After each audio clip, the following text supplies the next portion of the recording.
Hey there, guys. Alright, today we are back with some more of the Great War. This time we are on to week 24.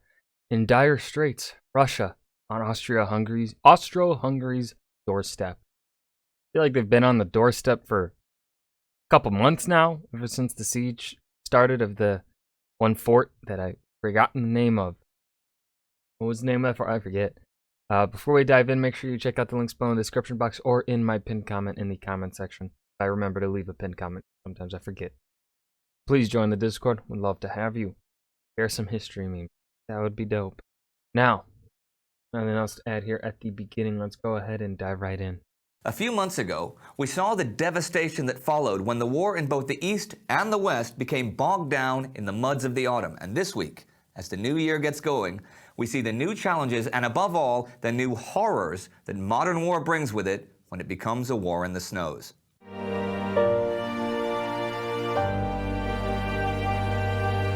I'm Indy Nidell. Welcome to the Great War. Last week, we looked at the week from Christmas 1914 to New Year's Day 1915 and saw the Ottoman army marching through the snows to meet the Russians before being decimated at the Battle of Sarikamish. On the Eastern Front, the Austrians were warily eyeing the Russians, who were gathering their strength in the Carpathian Mountains, while on the Western Front, the French offensive continued with attacks up and down the line, but no real gains or losses. It's been a few weeks since the Austrians pushed the Russians back at the Battle of Limanova and took the Dukla Pass, and there hasn't been much fighting between them since then. That would begin to change this week. New fighting in the Carpathian Mountains begins with a Russian advance into the Usok Pass. Now, this is one of the most overlooked fronts of the whole war, but was also... You know what? That's a fair point. Austria-Hungary never gets talked about, really, except they get talked about for their, pretty much starting the war. But then, they're kind of forgotten about.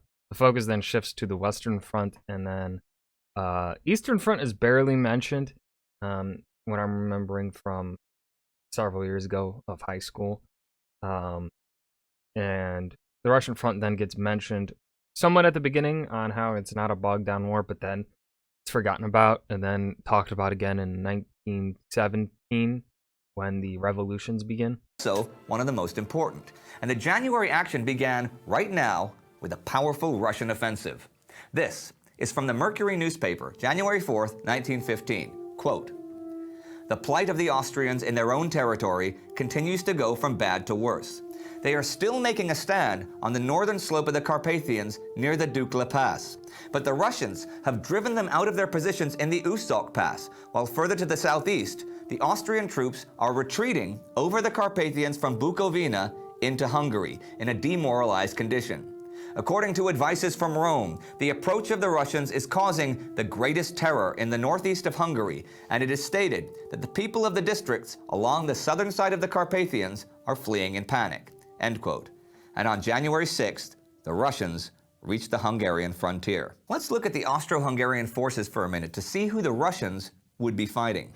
The challenges confronting Franz Joseph's imperial army at this point were enormous. And actually, army might not even be the correct word to use. After the catastrophic loss of men in December in both Serbia and the Carpathians, the imperial army was by now more of a militia than a real army. It wasn't even just the overall number of casualties, though. There had been an extremely high casualty rate among the officers, the only people actually trained to deal with such a multi-ethnic army. In contrast with the Russian enemy, who could still recruit young men from its seemingly endless supply of available bodies, the Austrian recruits were now a lot older, and pretty much all lacked adequate training, certainly for a winter campaign. The Carpathian Front also completely lacked an infrastructure to sustain large forces, especially when you think of transportation. The railway system had nothing like the required capacity or capability for major offensive operations, and to concentrate, reinforce, or sustain forces in this area as a theater of war would require Herculean efforts. If the Austrians were to succeed against the Russians and to follow up their successes of December, it would require prolonged action in mountains during winter. And I think we all know that this would result in more casualties than combat would because of the extreme temperatures and the lack of suitable winter uniforms and equipment. So why do what the Austrian army was about to do? Why did Austrian Chief of Staff Konrad von Hotzendorf want to make a surprise offensive Because he's incompetent! Woo! Worst general of the war! You know what? I'm fucking sticking with that. I'm calling him the worst. Well, that fucking, what was it? Field Marshal? No. He's like, yeah, Marshal? The general in the Ottoman Empire that we were, was pretty much talking about all the last episode. He sucks too. But Hotzendorf's been sucking for a while. against the Russian army in the middle of winter, high in the mountains? 3 reasons, it seems. First, you have the Russian successes so far. Even after a few setbacks, the Russian army was not far from positions where they could finish crossing the mountains and head out on the Hungarian plains. Think what that would do to Austro-Hungarian morale. Second, you have an Austrian army, over 100,000 strong, still trapped in Przemysl in Galicia, and there was certainly a moral and political imperative to break the siege there and reclaim the lost province. But third is something new. After seeing the complete Austrian failure in Serbia and its huge losses against Russia, Italy and Romania were both, by this time, considering joining the war on the side of the Allies. A major Habsburg success was kind of necessary to prevent this from happening and giving the empire 2 new and fresh enemies to fight on 2 new fronts. This was a must-win situation for Austria, but the fighting conditions, the snows, made it one of desperation. The Austro-Hungarian counteroffensive had yet to begin, though, but one offensive that was in as dire straits as could be was still in progress in the harsh snows and frigid temperatures of the Caucasus and northeastern Turkey. After being badly beaten by the Russians at Sarikamish, the Ottoman forces, what was left of them, were now on the retreat back to Erzurum. Ottoman Minister of War Enver Pasha Minister of War, that was his name. Pasha's dream of cutting the Russians off from Kars, breaking them at Sarikamish, and then continuing east to Afghanistan and even India was falling apart. The majority of his forces had died of hypothermia, freezing to death in temperatures usually below minus 35 degrees in summer uniforms before they could even get to battle. Pasha finally understood he had to break off the attack and began the retreat. God, and actually, on January 2nd, himself barely avoided capture by a Russian patrol. You have to give both sides credit for fortitude, at least, for even though by the 2nd it was obvious the Turks had lost and weather conditions would only worsen, the battle would continue for another 2 weeks, although on January 7th, Enver Pasha left Erzurum for Istanbul. One German officer attached to the Ottomans later wrote that they had, quote, suffered a disaster which for rapidity and completeness is without parallel in military history, end quote. Harsh words. The Ottomans were on other people's minds this week too, as we see a dramatic bit of foreshadowing come out of London. As the Turks were in retreat on January 5th, over in England, Lord Kitchener, British Secretary of State for War, proposed that same day that taking the Straits of the Dardanelles would be a good objective for the British to re-establish contact with Russia, bring Greece and possibly Romania and Bulgaria into the war, release all of the shipping bottled up in the Black Sea, and possibly even allow access to the Danube River to strike against the Austro-Hungarian Empire. Wheels within wheels. And here are a few more notes from the Western Front to round out the week. The French Champagne offensive continued with focused attacks on positions of tactical importance. There was even sporadic fighting further east on the lines. And this week, the French failed in an attack in the Argonnes, but took the heights near Chernay in Alsace. 2 other notes of interest from Britain. At the very beginning of the year, the British battleship Formidable was sunk in the Channel by 2 torpedoes from a U-boat. 547 sailors drowned in that attack. And on January 4th, the London Stock Exchange reopened, having been closed since July.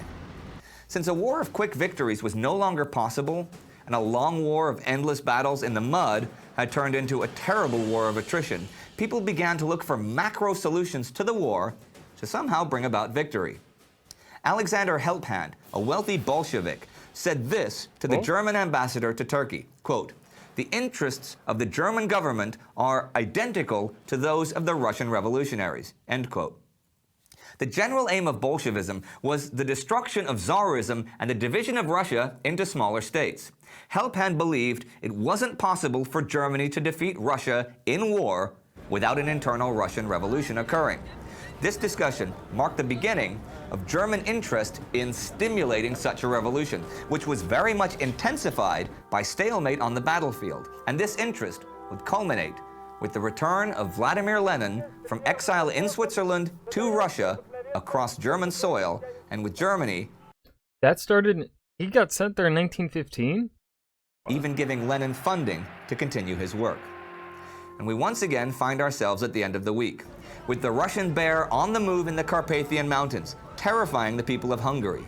The Turks are retreating from the Russians in the Caucasus, but still fighting even as they freeze. And men are dying day by day for little or no gain at all on the Western Front.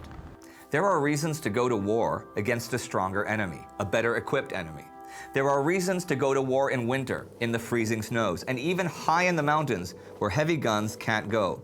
And though many of those reasons might explain why Konrad von Hotzendorf would be willing to see so many of his men die in the Carpathians, there are no reasons to justify Enver Pasha marching his men to their deaths in the freezing snows, sacrificing the cream of his soldiers for nothing, in the wrong place at the wrong time. I would even say Hotzendorf, I would put Hotzendorf in the same vein there as Pasha. I mean, I guess you could say that there are definitely more arguments perhaps to be made on Hotzendorf's decisions there for the Austro-Hungarian morale war effort. And of course, Pasha really had no justifiable reason to do what he did. Pasha's just idiot. But still, you gotta think, these people gotta be maniacs. Gotta be just pathologically insane or fucking something. How you can command and send hundreds of thousands of soldiers to their deaths, knowingly to their deaths? It's fucked up. Fucked up. Save hubris on such a colossal scale that it's hard to even imagine it. And though in the past, at times one enemy might assist another enemy in need, starving or freezing to death before reaching battle, these were not those times. This was modern war. During the Great War, the colors were brown, gray, and dead. If you'd like to see our episodes from a few... And I was in dire straits. Russia on Austro-Hungary's doorstep. Great War, week 24. I hope you guys enjoy. Remember to hit that like button and subscribe for more. And I will see you guys in the next video. Peace.